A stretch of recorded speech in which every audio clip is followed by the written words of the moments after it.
Hi guys, കാട്ടാളൻ. ഇവിടെ KGF, Pushpa, Marco ഇതെല്ലാം കൂടെ കണ്ടിട്ട് ഒരു പാൻ ഇന്ത്യൻ പടമാക്കാൻ വേണ്ടി ഒരു അവിയൽ പരുവത്തിൽ ഉണ്ടാക്കി വെച്ചിരിക്കുന്ന ഒരു അവിഞ്ഞ പടം. അതാണ് കാട്ടാളൻ എന്ന് പറയുന്നത്.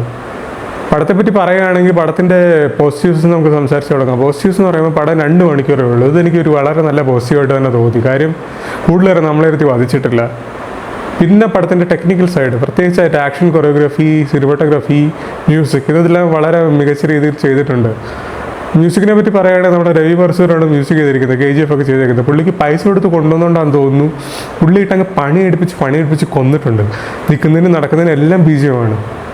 പിന്നെ എൻ്റെ ആക്ഷൻ കൊറിയോഗ്രാഫി പറയുകയാണെങ്കിൽ ഗംഭീരം എന്ന് പറയാതിരിക്കാൻ പറ്റില്ല. കുറേ പണി എടുത്തിട്ടുണ്ട്. പെപ്പയൊക്കെ ചത്ത് പണി എടുത്തിട്ടുണ്ടെന്ന് വേണം പറയാം. പക്ഷേ ഒരു ഇമോഷണൽ കണക്ഷൻ വേണ്ടേ? അതേ അടി കൊടുക്കുന്നവൻ്റെ കൂടെ നമുക്ക് നിൽക്കാൻ തോന്നണം, അല്ലെങ്കിൽ അടി കൊള്ളുന്നവൻ അത് കൊള്ളാൻ തോന്നണം. ഇത് രണ്ടും ഇവിടെ ഇല്ല എന്നുള്ളതാണ് പടത്തിൻ്റെ ഏറ്റവും വലിയ പോരായ്മ.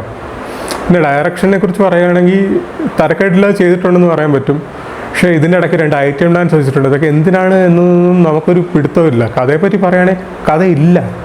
ഇതിൻ്റെ സംവിധായകൻ ഇതിൻ്റെ പ്രൊഡ്യൂസറിനെ എന്ത് പറഞ്ഞാണ് കൺവിൻസ് ചെയ്തത് എനിക്ക് ഇപ്പോഴും വലിയൊരു മിസ്റ്ററിയാണ്. കാര്യം ഈ പടത്തിൽ ഒരു സ്റ്റാൻഡേർഡായിട്ട് വരേണ്ട ഒരു കഥ എന്ന് പറയുന്ന ഒരു കഥ ശരിക്കും പറഞ്ഞാൽ ഇല്ല. നമുക്കെല്ലാം ഊഹിക്കാവുന്ന വളരെ പ്രിഡിക്റ്റബിൾ ആയിട്ടുള്ള വളരെ മോശമായിട്ടുള്ള ഒരു തിരക്കഥ. പടത്തിൻ്റെ നായകനെ പറ്റി പറയുകയാണെങ്കിൽ പുള്ളി ആദ്യം മുതൽ അവസാനം വരെ അങ്ങോട്ടും ഇങ്ങോട്ടും മസിൽ പിടിച്ച് നടക്കുന്നുണ്ട്. കുറേ മേലെനിക്ക് പണി എടുത്തിട്ടുണ്ട്. ആക്ഷൻ സീക്വൻസിലൊക്കെ പുള്ളി മികച്ച പ്രകടനമായിരുന്നു. പക്ഷെ പറഞ്ഞാൽ പോയി.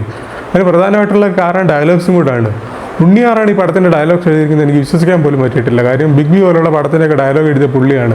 ആ പുള്ളിയൊക്കെ ഇമാതിരി അവരാച്ച് പോകാമെന്ന് പറഞ്ഞു കഴിഞ്ഞാൽ ഒന്നും പറയാതിരിക്കാൻ പറ്റത്തില്ല. പ്രധാന പ്രശ്നം എന്ന് പറഞ്ഞു കഴിഞ്ഞാൽ ഇതിലൊരു കുറേ കാസ്റ്റ് ഉണ്ട്. ഇതിനൊക്കെ ഇവരുടെയൊക്കെ ആവശ്യം എന്തായിരുന്നു എന്നൊന്നും ഒരു പിടുത്തമില്ല. ഒരു മനുഷ്യനോട് നമുക്കൊരു ഇമോഷണൽ കണക്ഷൻ ഇല്ല. കുറേ പേര് ഇങ്ങനെ വരുന്നു പോകുന്നു, എന്തൊക്കെയോ ചെയ്യുന്നു, ആരൊക്കെയോ ചാവുന്നു, ആരൊക്കെയോ അടി കിട്ടി വീഴുന്നു എന്നല്ലാതെ നമുക്ക് ഇതിൻ്റെ ഒന്നും ഒരു അർത്ഥം പോലും പിടികിട്ടുന്നില്ല. മൊത്തത്തിൽ പറയുകയാണെങ്കിൽ കാട്ട് പ്ലസ് ആളൻ എന്നാണ് കാട്ടാളനെ നമ്മൾ വിഭജിച്ചെഴുതുമ്പോൾ പറയുന്നത്. ഇതിൽ കാട്ട് വളരെ ശരിയാണ്. പക്ഷെ ആളന് പകരം വേറൊരു വാക്കായിരുന്നു ഉപയോഗിക്കേണ്ടതെന്ന് പടം കണ്ടിരുന്നപ്പോൾ തോന്നിപ്പോയി. അതാണ് ഈ സിനിമയെ പറ്റിയുള്ള എൻ്റെ ഒരു അവസാന അഭിപ്രായം. Thank you.